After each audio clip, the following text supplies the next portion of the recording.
विद्यार्थी और शिक्षक को आपका एक बार फिर से स्वागत है टोटल साइंस सॉल्यूशन चैनल पर। इस चैनल पर आप देख रहे हैं कक्षा 6वीं से 10वीं विभिन्न विषयों से संबंधित अध्ययन सामग्री।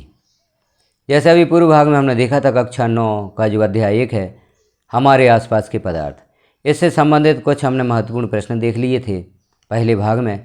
अब इस भाग में हम जो यहाँ पर प्रश्न शेष रह गए हैं उन प्रश्नों को देखेंगे। इसमें कुछ वस्तुनिष्ठ प्रश्न भी देखेंगे और भी कुछ महत्वपूर्ण प्रश्न देखेंगे।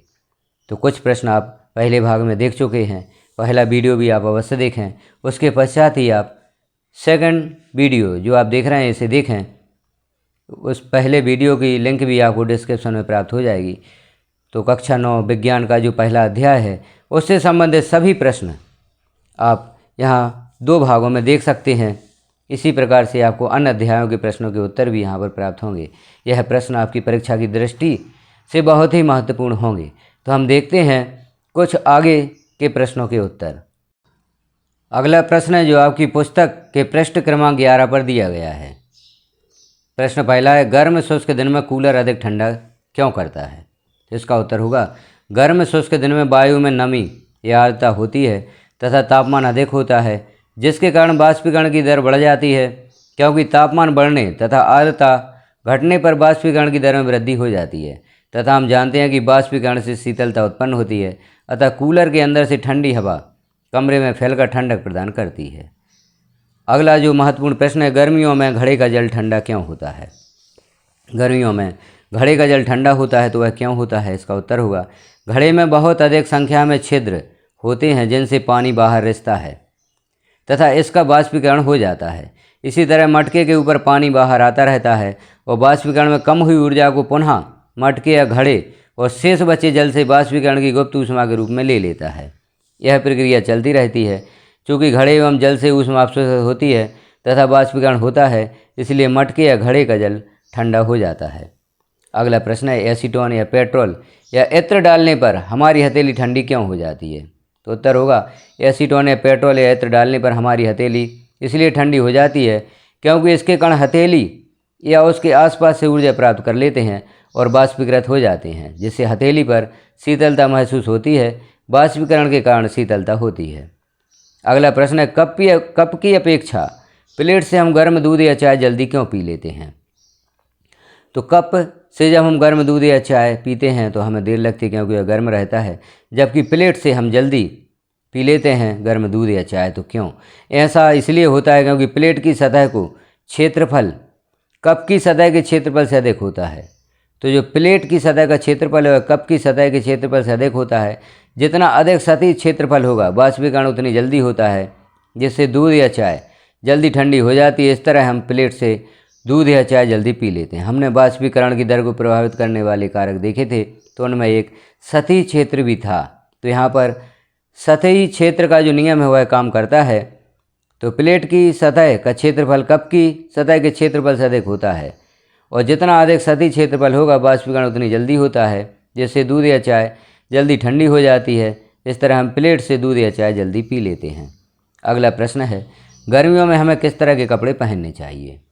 तो उत्तर होगा, गर्मियों में हमें हल्के रंग वाले सूती कपड़े पहनने चाहिए। हल्के रंग वाले कपड़े ऊष्मा अवशोषित नहीं करते हैं तथा सूती कपड़ों में छिद्र होते हैं जिसमें पसीना अवशोषित हो जाता है और बाष्पीकरण तेज़ी से हो जाता है। इस क्रिया में हमारी त्वचा से बाष्पीकरण की गुप्त ऊष्मा ली जाती है। इस तरह त्वचा से ऊष्मा निकलने के कारण ठंडक एवं आरामदायक महसूस होता है। इसलिए गर्मियों में हमें हल्के व सूती वस्त्र पहनने चाहिए, हल्के रंग के व सूती कपड़े पहनने चाहिए। अब पाठ्य पुस्तक के कुछ और प्रश्न दिए गए हैं। जैसे हम देखते हैं यहाँ पर, निम्नलिखित तापमानों को सेल्सियस इकाई में परिवर्तित करें।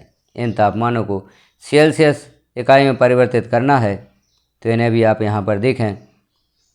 जैसे यहाँ पर आप देख रहे हैं किस प्रकार से परिवर्तित किया गया है। 293 केल्विन को सेल्सियस में परिवर्तित करना है तो इसमें से हमने 273 को माइनस कर दिया है, यह 20 सेल्सियस हमें प्राप्त हो जाता है। निम्नलिखित तापमानों को केल्विन इकाई में परिवर्तित करें तो यहाँ हमने सेल्सियस में परिवर्तित करके देखा। अब जैसे 470 केल्विन, इसमें से 273 को माइनस किया तो 197 डिग्री सेल्सियस प्राप्त हो जाता है।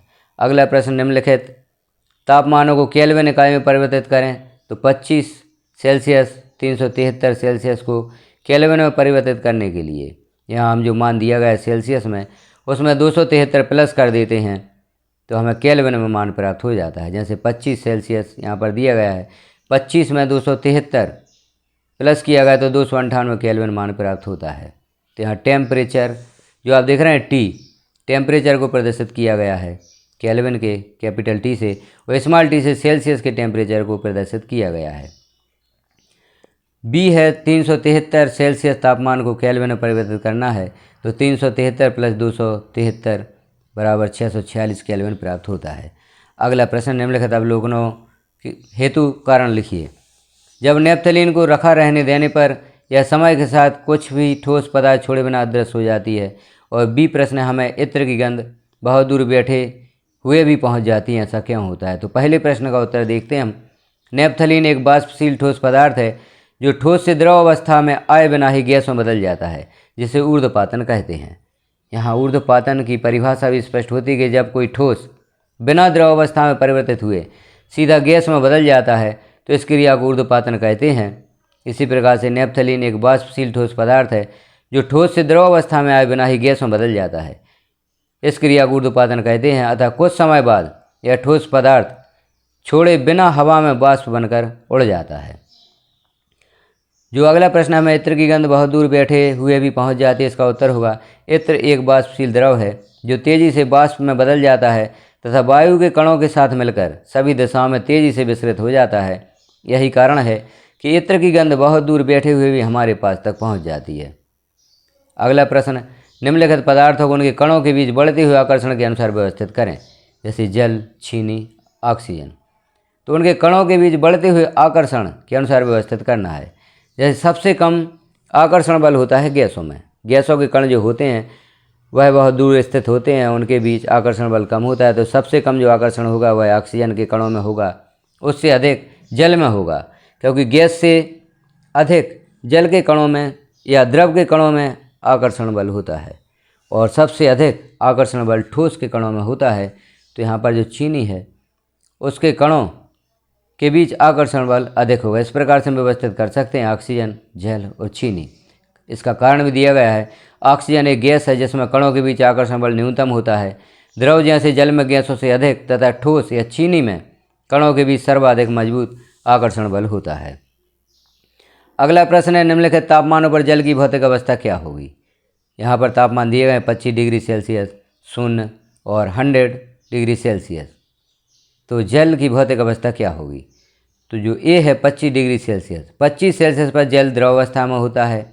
बी का उत्तर होगा 0 डिग्री सेल्सियस पर जल ठोस या बर्फ अवस्था तथा द्रव्य अवस्था दोनों में हो सकता है, क्योंकि जल का हिमांक तथा बर्फ का गलनांक दोनों 0 डिग्री सेल्सियस है। सी का उत्तर है 100 डिग्री सेल्सियस पर द्रव्य अवस्था या उबलना या गैसीय अवस्था या वाष्पन दोनों संभव हो सकता है, क्योंकि 100 डिग्री सेल्सियस जल का क्वथनांक है तथा 100 डिग्री सेल्सियस पर जल वाष्प में भी परिवर्तित होता है। अगला प्रश्न है, पुष्टि हेतु कारण दें। जल कमरे के ताप पर द्रव है, ऐसा क्यों है। और बी प्रश्न है, लोहे की अलमारी कमरे के ताप पर ठोस है। तो पहले हम ए प्रश्न का उत्तर देखते हैं। जल कमरे के ताप पर द्रव है क्योंकि इसका हिमांक 0 डिग्री सेल्सियस तथा क्वथनांक 100 डिग्री सेल्सियस है। साथ ही इसका निश्चित आयतन होता है परंतु निश्चित आकार नहीं, इसलिए जल को जिस बर्तन में रखा जाता है उसी का आकार ले लेता है।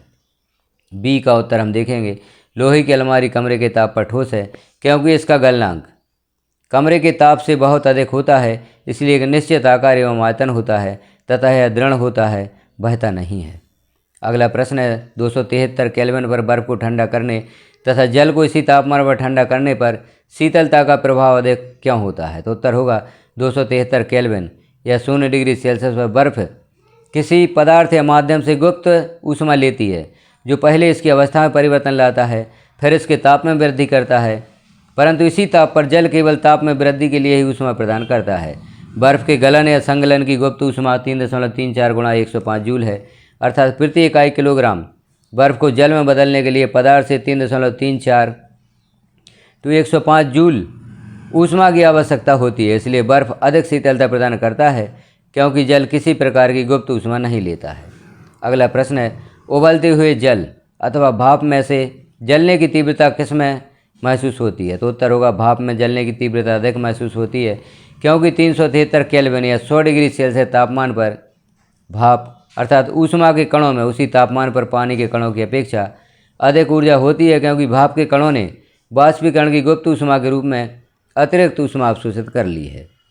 अगला प्रश्न निम्नलिखित चित्र के माध्यम से या चित्र के लिए A B C D E तथा एफ की अवस्था परिवर्तन को नामांकित करें। तो यहाँ पर आप देख रहे हैं ऊष्मा में वृद्धि तथा दाब में कमी, ठोस, गैस, ऊष्मा में कमी तथा दाब में वृद्धि, यह चित्र के माध्यम से दिखाया गया। अब हम उत्तर देखते हैं। ए जो यहाँ पर होगा वह संगलन को दर्शाता है, बी बाष्पीकरण को दर्शाता है, सी संघनन को दर्शाता है और डी जमाना या कंडेंसेशन को डी जमाना या सॉलिडिफिकेशन को दर्शाता है, ई ऊर्ध्वपातन को और एफ ऊर्ध्वपातन या सबमिलिमेशन को दर्शाता है। इस प्रकार से हम यहाँ पर जो दिया गया है निम्नलिखित चित्र के लिए A B C D E तथा एफ की अवस्था परिवर्तन को नामांकित कर सकते हैं। तो यहाँ पर जो दिए गए हैं अक्षर, इन्हें नामांकित करना है, इस प्रकार से आप नामांकित कर सकते हैं। तो यहाँ हमने देखे कक्षा 9 अध्याय 1 हमारे आसपास के पदार्थ से संबंधित कुछ महत्वपूर्ण प्रश्नों के उत्तर। तो आप इन प्रश्नों को अपनी परीक्षा हेतु तैयार कर सकते हैं।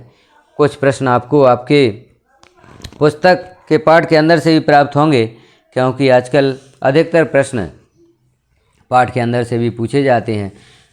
तो उनसे संबंधित वीडियोज भी चैनल पर पब्लिश किए जा चुके हैं। आप अपने कक्षा 9 से संबंधित विज्ञान विषय से संबंधित अध्ययन सामग्री चैनल पर विजिट करके देख सकते हैं। तो चैनल पर विजिट करते रहें। चैनल को सब्सक्राइब नहीं किया है तो चैनल को सब्सक्राइब कर लें। वीडियो को अन्य साथियों में भी शेयर करें ताकि उन्हें भी यह जानकारी प्राप्त हो सके। वीडियो को लास्ट तक देखने के लिए आपका धन्यवाद।